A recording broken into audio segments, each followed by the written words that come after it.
Hello, everybody. I'm Misa Narrates. This is my digital space. I hope you enjoy. Now, today we're doing things a little bit differently. I wanted to interrogate the intersection of poetic device and life and music and basically everything. So, I brought in an amazing, amazing singer and vocalist. I first encountered her at Afropunk. I first encountered her at Afropunk 2019. And I mean, now she has a whole album out. She's got a few music videos out. So please, make your acquaintance with Miss Zoe Modiga. How are you doing today? I'm great, and I'm excited to have this conversation with you. Thanks for having me. Thanks for inviting me into your beautiful space. And you've just gone through, I guess, a rollout for your most recent project. How has that been? That has been so exciting. It's been such an affirming time because there was really, if I'm honestly being quite frank with you, the process was initially that met up with so much resistance at every turn and at every process. So to be able to have the work in this space that it's in now, where it's being shared with everyone, is such an affirming thing, and it makes everything leading to this point worth it, and all the lessons, experiences, and mistakes and challenges worth it. And yeah, it's been beautiful. There's a lot of waking up early with different people on social spaces. So I'm happy. I'm really, really happy. No, and I'm happy to hear that. I remember the first time I saw the album art, I was like, oh, okay, what's happening here? And ever Oh, since, I've kind of just been watching and seeing other people interact with your project, which kind of brings me to, I guess, my first question about how did you get into this musical space that you're in right now? so with me, my experience of music, at least my initial experience with music, was a very humble one. I was born in KwaZulu Natal, Durban, and I was raised in Pietermaritzburg, which is about an hour away from there. And I was raised by my grandmother and my grandfather, and pretty much the entire Imbali community that was there, because there were no like tall walls and electric fences. Were all raised by the community around us. And for me, my first experience with music was just how it had the ability to be the soundtrack for people's lives. I'd be listening to the house opposite mine and I'd be hearing gospel sounds. I'd be listening to the house next door to mine and I'd be hearing some kwaito sounds, some R&B sounds. And I'd be listening on the back opposite end of the house and they'd be listening to your more traditional Zulu sounds. So just the ability that music had to be a soundtrack to all these people that are part of who I am right now, and how it impacted them, really is something that I loved so much and endeared so much and wanted to be a part of at some point, when I realized that there was something to give musically, in my journey. So that's my beginning. That's my beginning. Just people and seeing their human experiences being reflected and being able to hear the music years later and it reminding me of them and the beauty of what that is. It sounds like music's been very personal, like just from even how you acknowledge your genesis into becoming a musician. But given that, or maybe not but, and given that, um, what would you say your moral story has been? Like the roughest time, or maybe the time, I don't want to say the roughest time, but what was the period of your life where you felt like you were going through it and then there was a positive lesson in the end? And I ask it specifically that way because I know that every rough patch does not have a moral at the end. Absolutely. I think there's so many of, I feel like life is continuously happening in cycles and you run into those rough patches ever so often. And I feel maybe the first one that for me had a result that made sense was with my debut album, Yellow the Novel. Before then, there were so many conversations I was having with myself about the idea of what life actually is. I'd just been struggling with depression, and I'd been getting to, I suppose, the other side of that. And I'd been kicked out of jazz studies, coming from a very academic family and wanting music to be held to such a high esteem. Obviously, that kind of broke a few things down, but it put me into such a space of just looking into self and being able to create from that.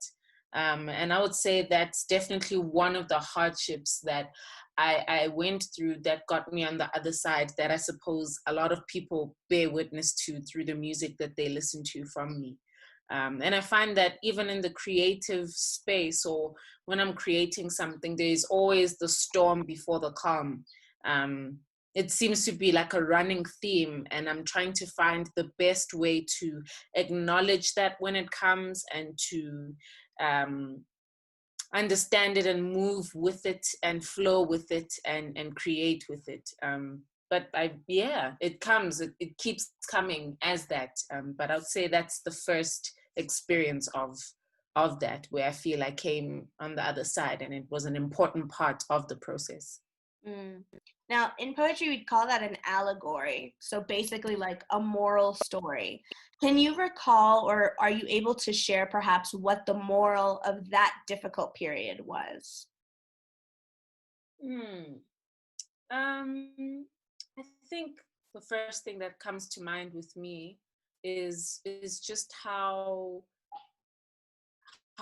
important hardships, or the uncomfortable bits, how important they've been in being able to tell the story.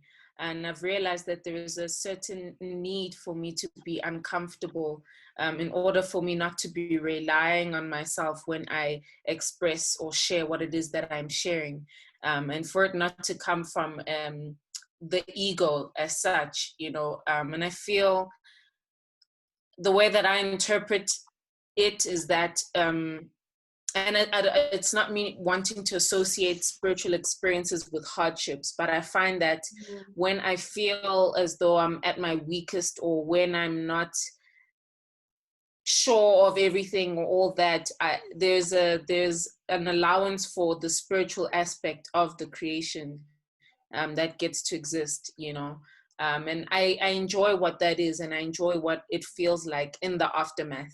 Definitely not while it's happening, but I would say, it just allows for more honesty, because I think sometimes it can be challenging to create outside of that. I feel, because a lot of my life has been based on studying music and feeling like I'm equipped and I have all these tools, but I definitely want to take that all in, but not necessarily operate from that, and acknowledge that the music comes, for me at least, from a different space than just my own knowledge. No, I fully get that part. I think I've spoken to a lot of musicians over the years who it's only when they kind of got rid of their extra where they were able to really just create. Like, don't put on too much production, don't do too much with your vocals, don't do too much with trying to flex that you know how to write,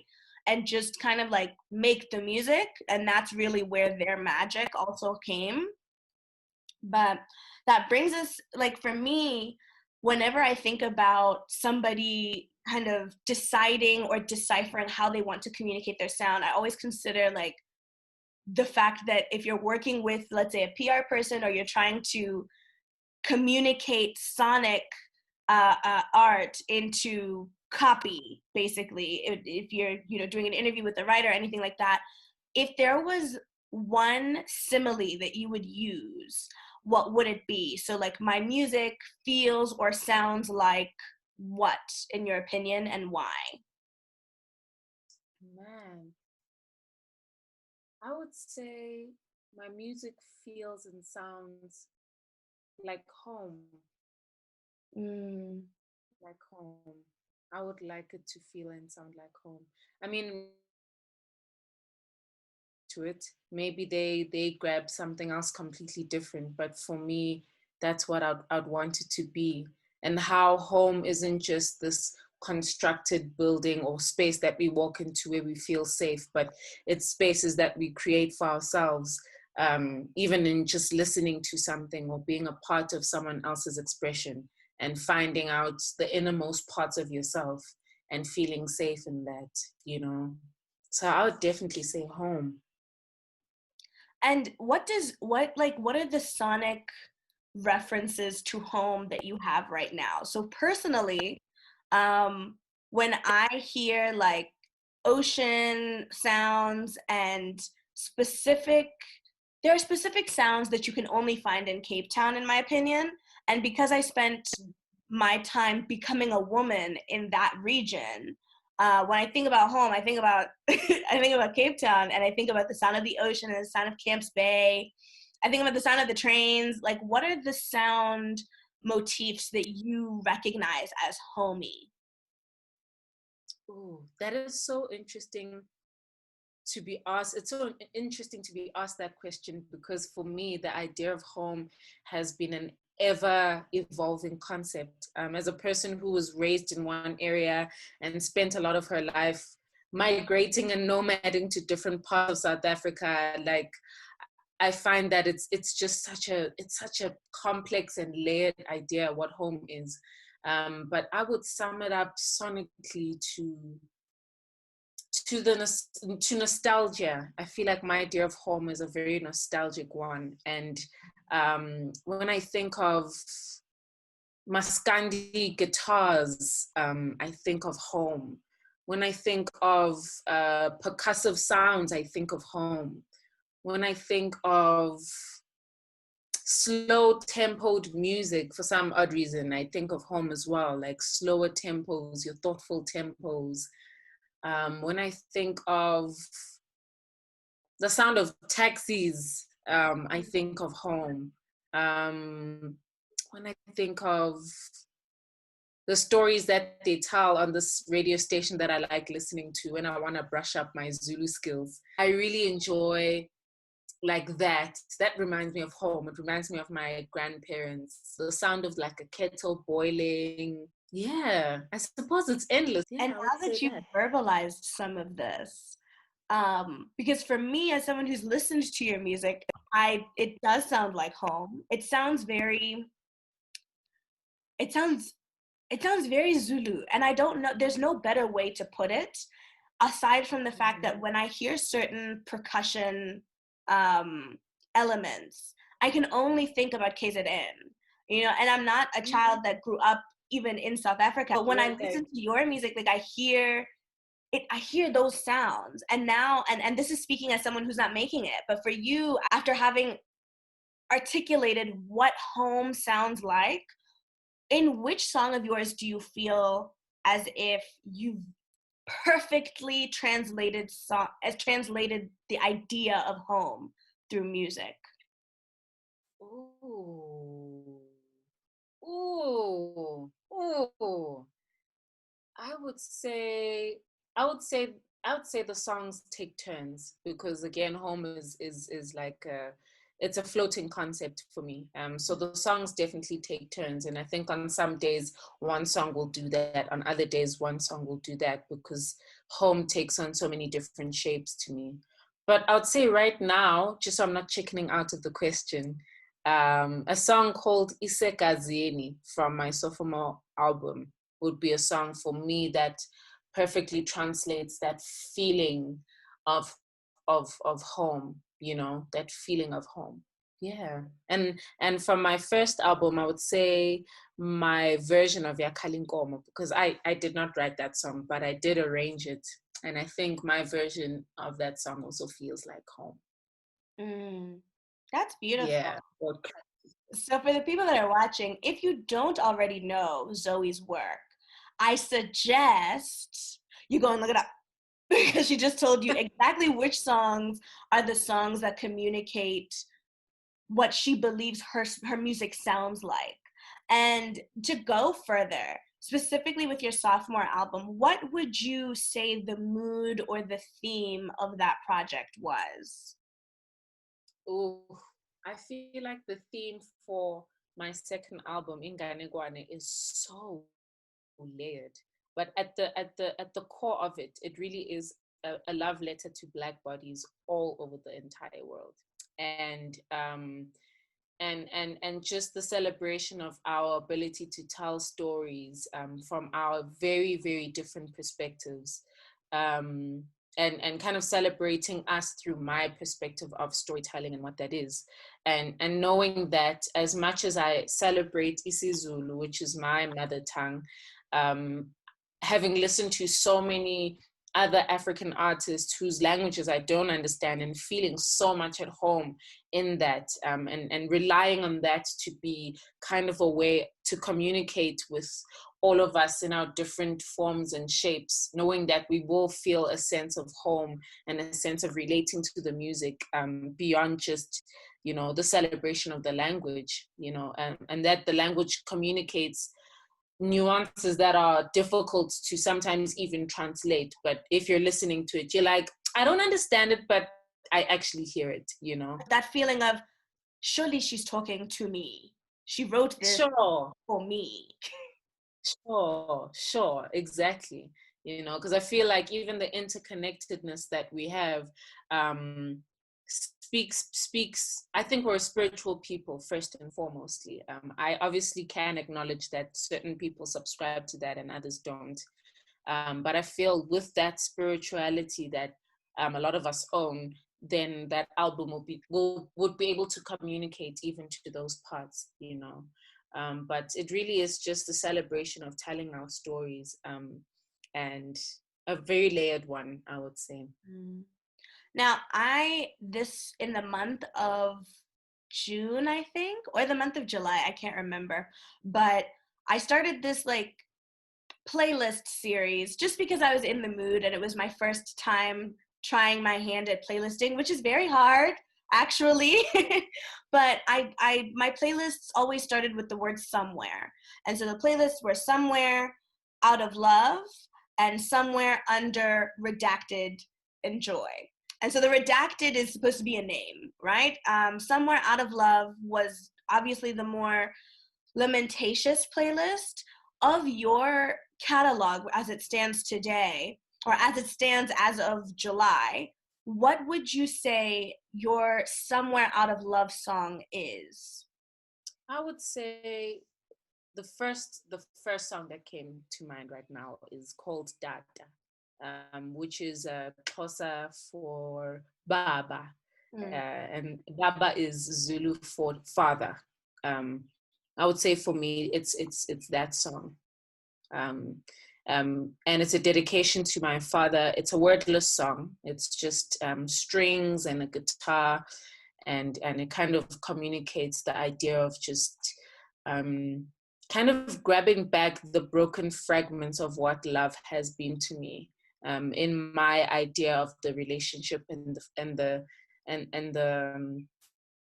love that I had or still continue to have with my father, even past his living and his transcending into the next world. So I would definitely say that song.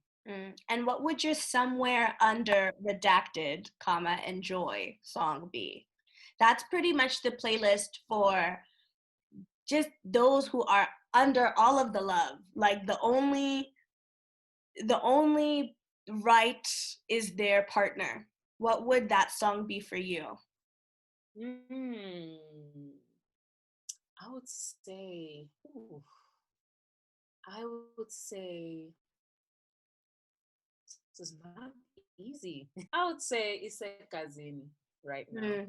I would say Isekazini. Yeah, I would say that song.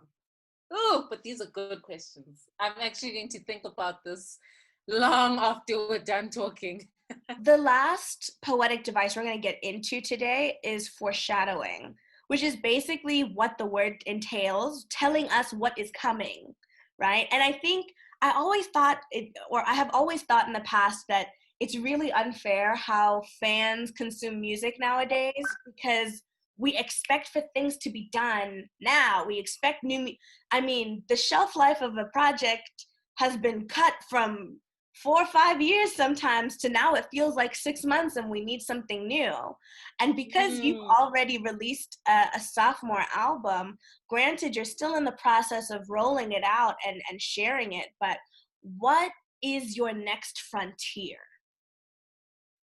Oh man, I honestly have no idea. I have no idea because for me, I feel this album, this sophomore album, it has so much foreshadowing in it, and that's why that question is so incredible to me because a lot of the album was written in 2019, and when you look at songs like Abantu, which is translated people, Black people to be specific, it's a song that goes into the poverty that we faced as Black bodies. It's a song that goes into the violences that we commit against each other, and how certain systems may have been put into place to create spaces for us to harm each other in the ways that we do.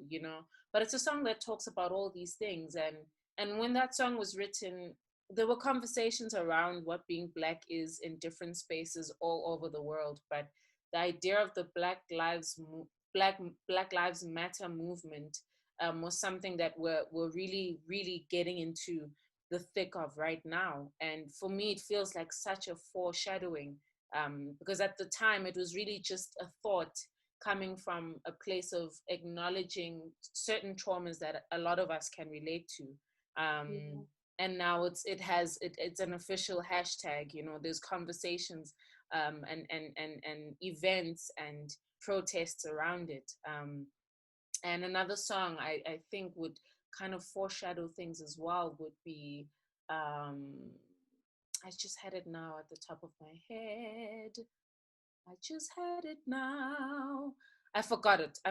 But basically, there's these themes that, which I always find it's important then for me to acknowledge the spirit aspect of my particular expression, because I can't own up to like being genius enough to know that certain events would be happening in the world the way that they are, but kind of realizing that foreshadowing was almost like the spirit revealing something that I would also have to look at in hindsight and be like, oh, yikes, this is coming out at exactly the right time. But when it was written, it seemed to be under the disguise of something else. Oh, sorry, another song is Umdali, and it talks about really just the relationship with the higher power and the idea of us looking into ourselves to get all the messages from times before us, and in order for us to just have not a complete idea of ourselves, but an affirmed idea of ourselves, in order to move around in the world knowing that we are not here to just hold space. And I think with the lockdown, everyone has been engaging with so many different ideas of everything. We've had our worlds collapse, we've had to rebuild like pyramids in our minds, we've had to really just restructure so many things. And I think for a lot of people, after the initial devastation of everything, there's been a lot of conversation with self and with spirit and whatever that looks like to you. So I always feel like that foreshadowing I look at in hindsight, as opposed to like really truly intentionally kind of prophesy what that will be. I'm excited to see what will be, but I have no idea. But I'm But for excited. you, foreshadowing, I'm excited. for you, would you say foreshadowing really only happens, or you're only able to recognize when you are foreshadowing something in hindsight? I find absolutely. Absolutely. I think for me, a lot of things that I've created, or a lot of beautiful creative work that gets to be around my scope of interacting with, I always find that it's a hindsight thing, but especially with my own work. It does not come from an intellectual place, and it's not that well thought out, but when I look back, I'm like, oh snap, actually. Ooh, this is great. So yeah, foreshadowing is definitely a hindsight more than a current or a future thing for me. Mm. Yeah. Well, I just wanted to say thank you again for joining my digital space, and for the people that are getting to know Zoe or maybe haven't experienced her in settings like this, in conversation like this, I hope you too have enjoyed. But until next time, I'm Misa Narrates. My guest today is Zoe Modiga. This is my digital space. I hope you've enjoyed. Thank you.